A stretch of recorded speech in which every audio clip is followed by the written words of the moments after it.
On Tuesday, February 19th, a delegation of representatives from 19 different countries came to the Marina del Rey Library as part of a program, Accountability in Government, sponsored by the International Visitors Council of Los Angeles and organized by the U.S. State Department.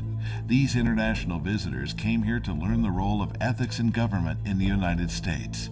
Naturally, their visit wouldn't have been complete without seeing full disclosure. A special guest was the former ethics training officer of the Los Angeles Sheriff's Department, Lieutenant Patrick Gomez. It's about ethical people. It's doing the right thing. And so teaching those classes, it was frustrating because you know what the policies are, you know what the procedures are, and you hear these people talking about, well, what about these other folks? And it's difficult. You can say, well, you know, I'm here to tell you this is the policies and these are the procedures and you have to obey them. But you know, you always have that double standard, which is very difficult. How neutral is the full disclosure network in this field? Will you give the chance for the other seven candidates who will run for sheriff, or you choose sides? You're an independent agency, but you gave us the chance to speak to Mr. Gomez, and thanks for that. But how neutral are your standings? Will you do the same with the other candidates? Yes, we've already interviewed three of them, Mr. Tanaka, Commander Olmsted, and Lieutenant Gomez. We invited him to participate today because his specialty is ethics. The other candidates have not made this an issue, and therefore we thought that would be of interest to you. When you're trying to do a good job, and there's people criticizing you or blindsiding you, wouldn't you like the opportunity to sit down on a camera and explain the problems that you're having to try to accomplish what you have to do in your position? It's really important, and so we look at it as a wonderful opportunity to learn each one of these candidates, who they are, what they're about. But we do not endorse people, and we do not take sides. But we certainly learn a lot, and we hope that our viewers do too. My name is Albert. I'm from Fiji. I came onto this program thinking, you know, there are some exciting things to learn about the media in the American context, which could be adapted back home.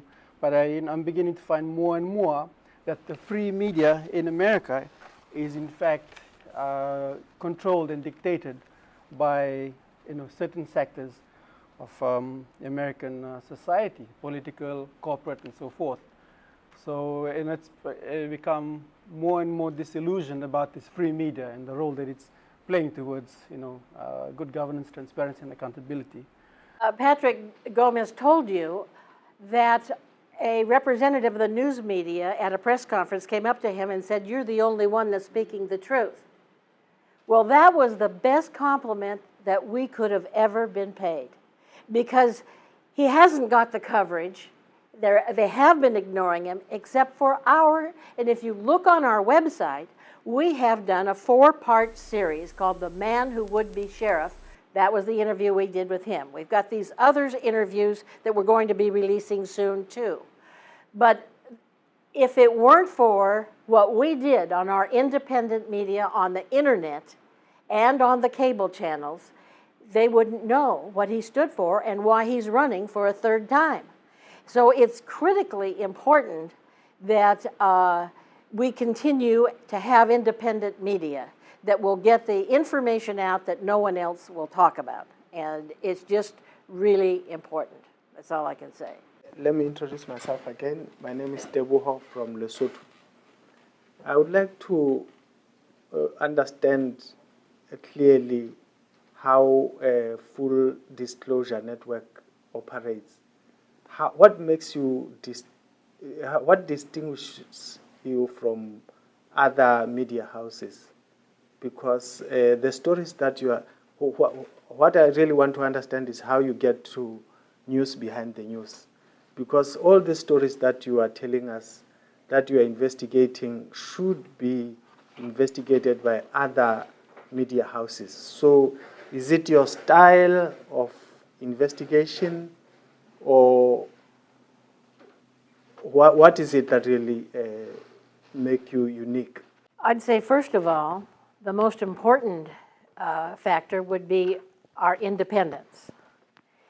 That we operate as a nonprofit educational organization, and we're not dependent upon commercials or advertising, major corporate or institutional support. That has given us the freedom and the liberty to seek the truth. That is really what's important. And there are so many obstacles out there to prevent independence in media. The truth is so powerful. And that's what's unique about full disclosure, is that that's what we're seeking and is of the highest importance to everything that we do. And sometimes we are not pleased with what we hear, but it's the truth. And if you don't know the truth, you don't know how to solve problems, and we can't live together, and we can't resolve the situations so that we can be peaceful citizens together here in this country and the world. Thank you. Good morning, everybody. I am from Ethiopia. I am here to capacitate myself, especially in accountability in government.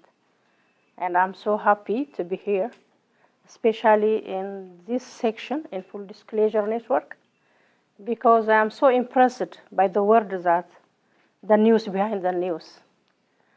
What I would like to know more about is if there is some event in some community, there are some journalists and go there and make some news to the public.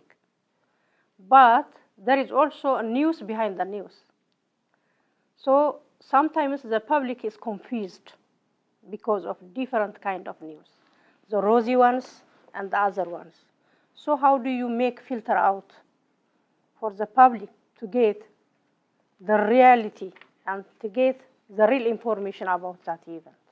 Well, the answer to that question has to do with the in-depth coverage. If you listen to sound bites, which is what our media does. Yeah, there was an example. What he ended up with 8 seconds on Channel 9, KCAL News, CBS. 8 seconds. But how long did you actually talk to him? No, more like 5 minutes. 5 minutes. 8 seconds shows up. So how do you get the information to the public? You give it to them complete. You give it the whole story. But we have a format in the mainstream media that prohibits that because they don't have time. They've got to go to commercial. We got to get across town. We got other people, this or that. Or to this Dave Bryan's credit, he sought out Patrick out of a whole room full of people that was all set up and orchestrated by the supervisor of that district, and they knew what everybody was going to say. But he was just there attending to see what was going on. And this journalist, Dave Bryan, sought him out and got another opinion, even though it was only 8 seconds. So people need to have an opportunity to hear for themselves what is really going on. And right now, that's a real problem. So I think we need to encourage more investigative journalism. We need more independence. And we need to encourage people. And it's happening. It's happening on the internet. People are looking elsewhere for information because they know that 8 seconds isn't quite enough. And I know you got calls, people saying, oh, why didn't you say more? It's a problem. And it's something that we have to find other avenues. And the internet is certainly helping in that regard. Well, thank you so much. It was a real pleasure getting to know you all. And I want to wish you all good luck when you go back to your countries. I hope that that something that you learned here today will be helpful for you. And just remember, for those folks of us with the news behind the news, be sure and give them the story.